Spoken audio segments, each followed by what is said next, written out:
رأيك يتغير في صحابة رسول الله صلى الله عليه وسلم؟ اوعى. أهلا بيكم. في فخ احنا ممكن نقع فيه، وهو ايه؟ وهو ان فكرة هل الصحابة بيغلطوا ولا هما ناس مقدسة؟ في خلط بيحصل في الكلام. بيجي لك القائل يقول لك الصحابة عملوا كذا وعملوا كذا وعملوا كذا، والصحابي الفلاني عمل كذا وكذا وكذا. يا نهار أبيض، ده صحابي يعمل الكلام ده؟ وسيدنا محمد موجود وسطهم عليه الصلاة والسلام؟ يا نهار أبيض، والوحي بينزل ده ينفع بذمتك يا راجل؟ ده كلام بذمتك؟ فيبدأ يشككك في الصحابة، يبدأ يشككك في إيمانك أصلا بالصحابة، برسول الله صلى الله عليه وسلم، وبالوحي انت كده هتروح في سكة مش حلوة خالص. طيب يعني ايه بقى المفروض اعمل ايه في وضع زي ده؟ انك بمنتهى البساطة تقتنع وتقر ان الصحابة بشر، فهم مش معصومين، هم مش ملائكة، مش انبياء، مش رسل، فبيغلطوا بيغلطوا عادي يعني. ايه ده بجد؟ بس هنا بقى حط خط فاصل بقى. ايه هو الخط الفاصل ده؟ ان مش معنى ان الصحابة بشر وممكن يغلطوا ان ده ينفي عنهم الخيرية. حط بقى تحتها 100,000 خط بقى. لا ينزع منهم الخيرية مطلقا بتاتا. دول أفضل الخلق، دول اللي ربنا اختارهم إنهم يكونوا صحابة رسول الله صلى الله عليه وسلم. فإحنا بنتكلم في ليفل وحش. إحنا بنتكلم في أفضل الخلق بعد الأنبياء الصحابة، بعدهم التابعين وتابعين التابعين وما إلى ذلك. فدول أفضل الخلق، خلاص، دي نقطة. ومع ذلك بيغلطوا. واضحة اهي. زي ما يكون كده عندك مثلا ايه، حد انت عارفه شيخ محترم وقور، يعني تشهد له بالفلاح والصلاح وما الى ذلك. هل ده يعصمه من الغلط؟ هل هو كده مش هيغلط؟ لا هيغلط. هل معنى كده ان هو حد وحش؟ لا، ده شيخ وليه مكانته وانت عارفه وعشرة عمر لا، هو بالنسبة لك حاجة كبيرة جدا وما شاء الله ربنا يزيده ويبارك فيه ويهديه بلا بلا بلا وما إلى ذلك. ومع ذلك ممكن يغلط، صح ولا إيه؟ ما هو عادي ممكن يغلط. هل كده هو وحش؟ لا، يظل حلو وكويس وشيء شيء كويس جدا، ولكن ممكن يغلط. الصحابة نفس الفكرة. الصحابة بشر في الأول وفي الآخر، فممكن يغلطوا ممكن يغلطوا. بس ده لا ينفي عنهم الخيرية زي ما قلت، ولا ينتزع ولا ينزع منهم الخيرية مطلقا بتاتا. عشان ما تقعش في الفخ ده بتاع اللي هو يسحب معاك نعم في الأول وهي قولة حق ويرد بيها باطل أصلا، عشان في الآخر يشككك في الصحابة، في النبي، في الوحي، في إيمانك وما إلى ذلك. فأنت كده هتروح ورا الشمس. فالصحابة ده من رحمة ربنا بينا بقى كمان إيه؟ إن كل الأخطاء اللي ممكن تحصل من أصغر حاجة لأكبر حاجة حصلت أيام الصحابة والتابعين وتابعين التابعين، عشان إحنا نتعلم، نشوف هو وجهة نظر الإسلام من الخطأ ده كان عاملة إزاي، عشان إحنا بعد كده نقيس عليه بقى.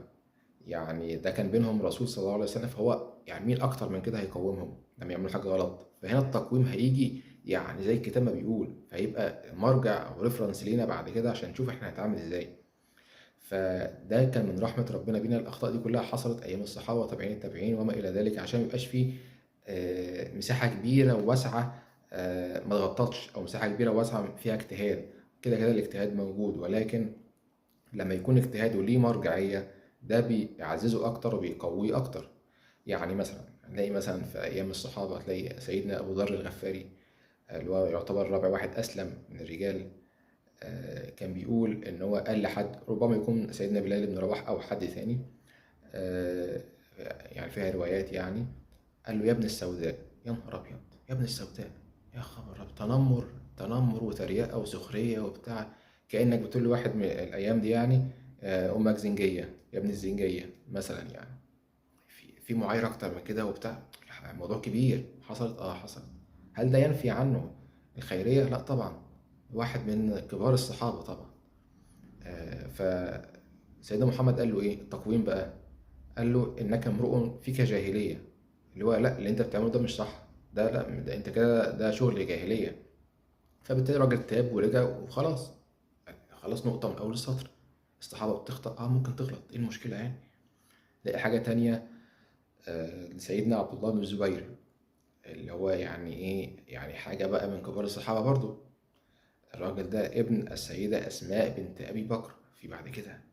الراجل ده خالته السيدة عائشة. يا نهار أبيض، يا نهار أبيض، والده الزبير بن العوام. شوف إحنا بنتكلم في إيه، في المستوى عامل إزاي.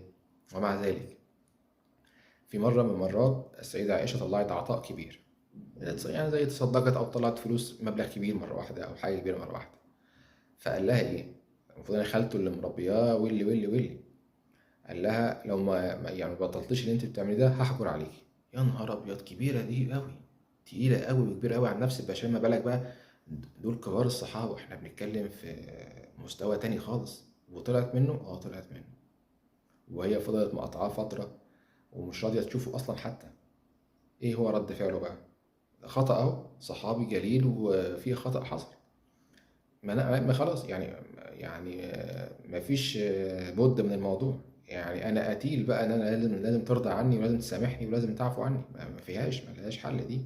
خلاص الراجل تاب وخلاص وعاوز بس هي اصلا مش قابله انها تشوفه اصلا، ويوسط فلان ويوسط علان خلاص عاوزها تسامحه، ده مش عارف. لغايه لما بحيله ما كده دخل عليها مع مجموعة من الناس وهي ما كانتش عارفة إن هو معاهم، وفضل يعيط ويبكي و لغاية لما سامحته. فالشاهد إن الصحابة ممكن تغلط عادي، ده ما بالك بقى إن الموضوع وصل لسفك دماء كمان. يعني الفتنة الكبرى، فتنة مقتل سيدنا عثمان بن عفان، والجيشين التقوا قدام بعض، سيدنا علي بن أبي طالب ومعاه ناس من الصحابة، وسيدنا معاوية بن أبي سفيان قصة كبيرة قوي. يعني الموضوع رايح، يعني موضوع كبير يعني. ومع ذلك كل ده وأكتر لا ينفي عن الصحابة الخيرية بتاتا، لا ينزع عنهم الخيرية. خد بالك من النقطة دي كويس جدا. الصحابة اللي ربنا اختارهم يكونوا أصحاب سيدنا محمد عليه الصلاة والسلام. أشوفكم على خير. السلام عليكم.